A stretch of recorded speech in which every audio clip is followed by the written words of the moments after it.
Hi everybody, it's Jeffrey here, the banjo man from the south, south of the border way down in Australia, and we're introducing Dream Tree Banjo. And this is a banjo, obviously, and we're going to talk today about the basics of banjo playing in the pick hammer style, which is a new style. Now, what I want to talk to you about, first of all, I want to introduce my friend over here. Now this is Swamp Dog. And Swamp Dog is from the days when I spent time on Circular Key with Norman Barso, the great didge player that I met. And he called me Swamp Dog, but this is actually the dog. This is the dog himself. He's come with a pink suit on today just for the occasion. He's got a microphone. He's going to comment if I make a mistake and mess it up for y'all. He'll tell us all and we'll all start again. No, I'm kidding. Okay, but he might. So here we go.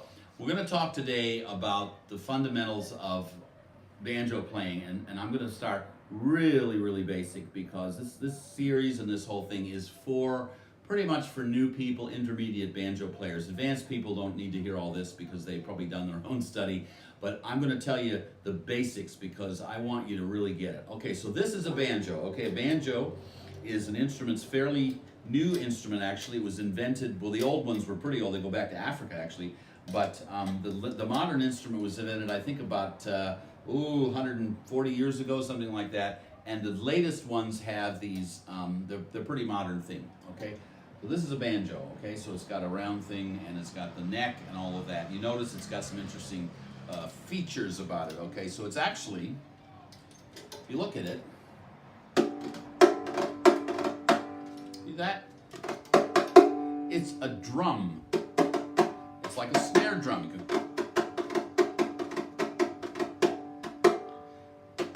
okay, so the sound reflects out, and then it also, this one's an open back. It doesn't have an acoustic resonator on it, which is that back you see on them. It's a beautiful banjo. This is made by Roger Buckmaster down in Melbourne. It's gorgeous, and it's Australian blackwood. Take a look at it. Isn't it beautiful? But I'm not advertising that. I'm just talking about what you need to do with a banjo when you start is hold it. And that's interesting, isn't it? Just hold it and just sort of feel it and get in communication with it with your hands, and look at it and touch it a few times and do it again, and sort of back off a bit, do it again, reach for it, hold it, feel the thing, feel the temperature of the wood. Really do that. Spend some time with it. Touch the keys here. These are tuning keys. It's just a key. That's a key.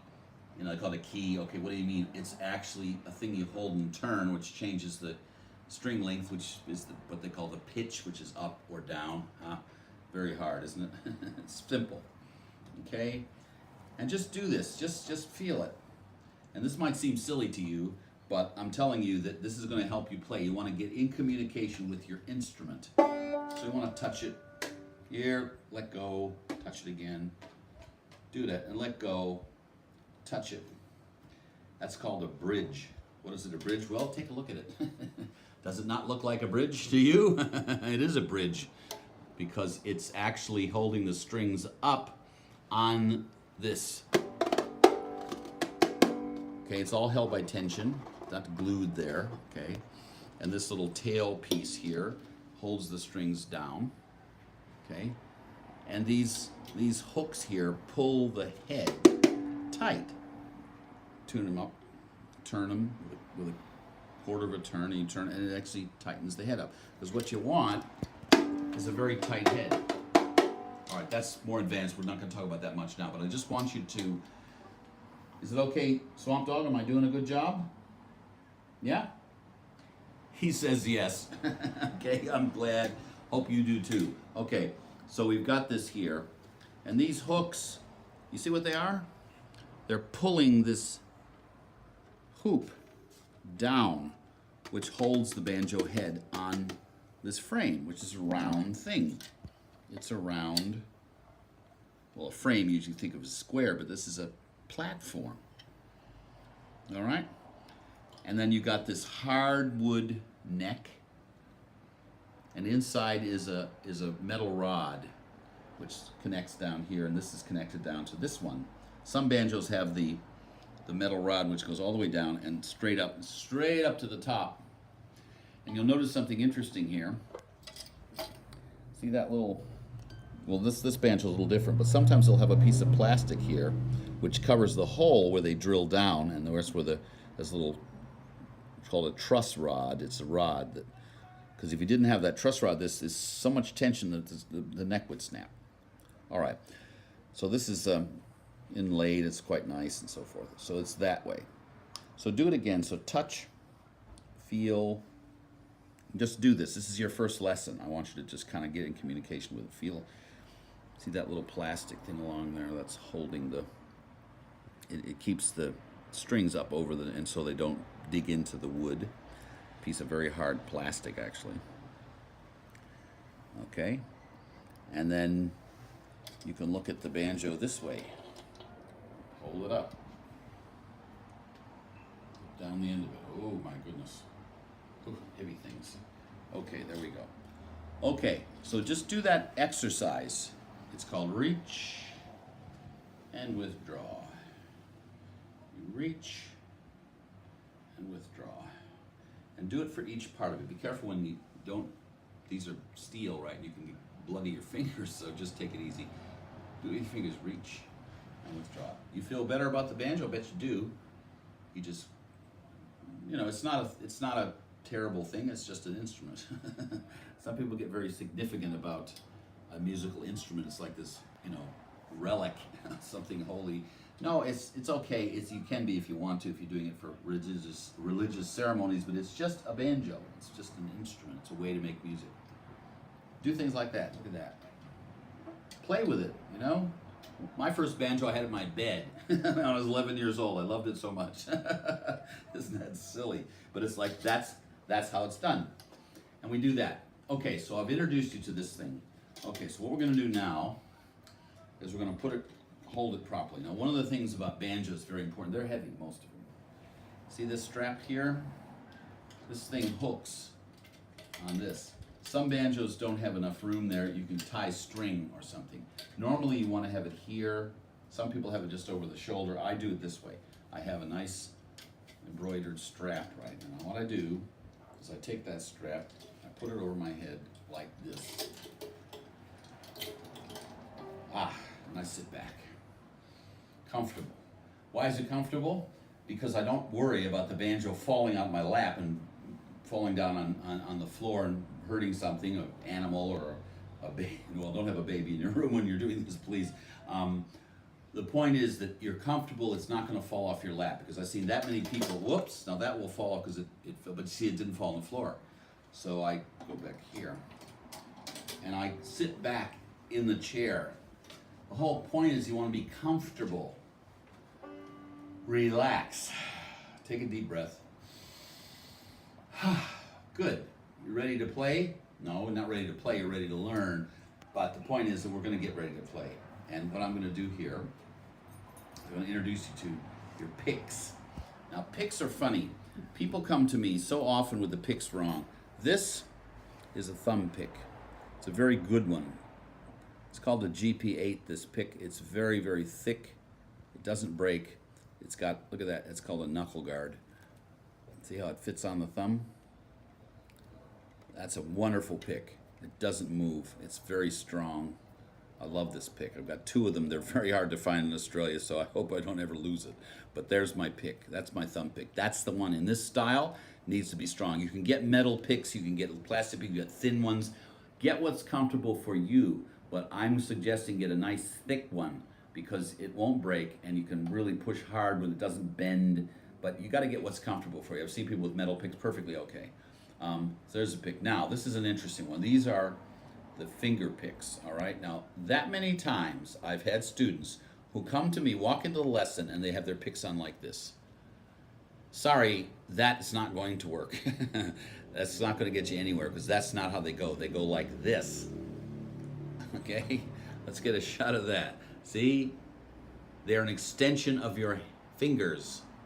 Some people have them out quite, like if you're close up here, I don't. I have them quite tight to my fingers. See how that is? All right. Now I have 3 on because I play both 3-finger and 2-finger style. This style is 2-finger, which you're using these 2 fingers. This one isn't, you're not doing anything, so it just sort of holds up there. But I keep them on. I feel naked without 2 finger picks. I just do.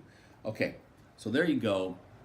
That's the basics just on getting the instrument settled, okay?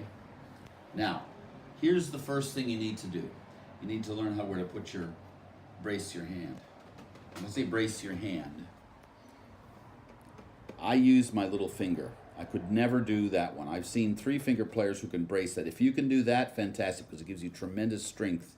But my ligaments are not real good that way, so I brace here. You brace in this position. You see where we are here? You brace there usually.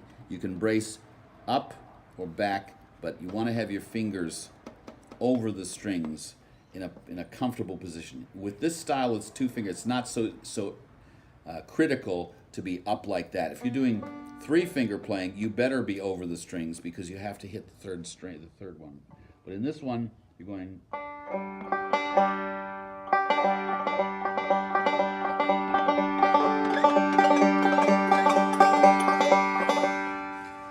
So you can move up and down, but that's another lesson. The point is that we're getting our position correct. This is a very, very important. This is a fundamental. You got to have that there. It's a brace. It's like, you see what that is? It's like a strut. You know, you park a bicycle and you got that strut out that keeps it from falling over. Same thing. It's a strut. Some people will actually put a mark on the banjo head. This is smooth, so you could put one of those round Band-Aids or something there. Just anything, it doesn't matter. It's not going to affect the sound particularly. It gives you a place to put your finger. Some people don't need it. Some people want something like a piece of tape. It doesn't matter what you have. I've even seen banjos with these guards. They're plastic. You go right over here, and it gives us, you know, the place for to plant the finger.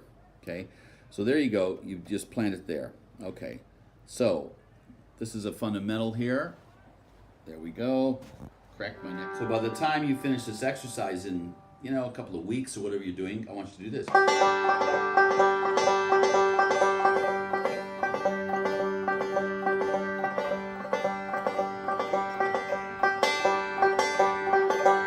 Because you'll be able to do this.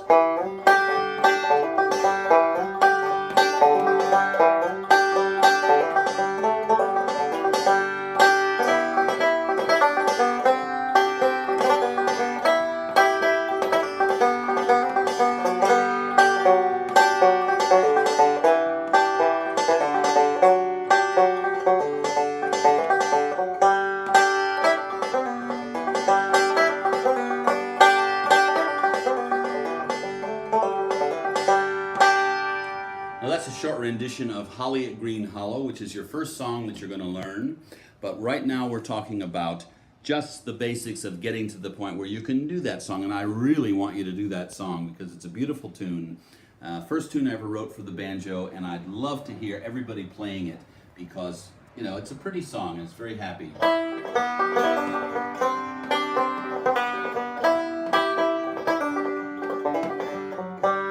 Lots of little things you can do, but we're back to basics here. And you're going, okay, Swamp Dog, sound good? Does? Fantastic. Got his approval.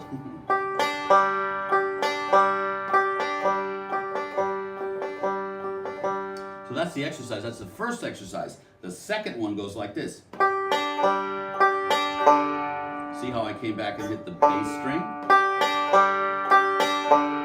See? You notice that the thumb is doing most of the work. It is. It's the thumb is king in this style. This is just a reflection, filler note.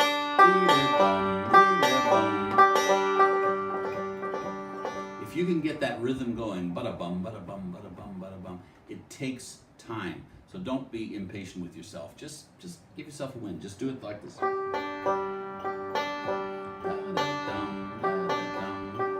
then gradually, as you can, speed it up. You don't have to do it hard, you can do it light. You can really hammer it hard if you want to, but just go easy. And then here, you do this.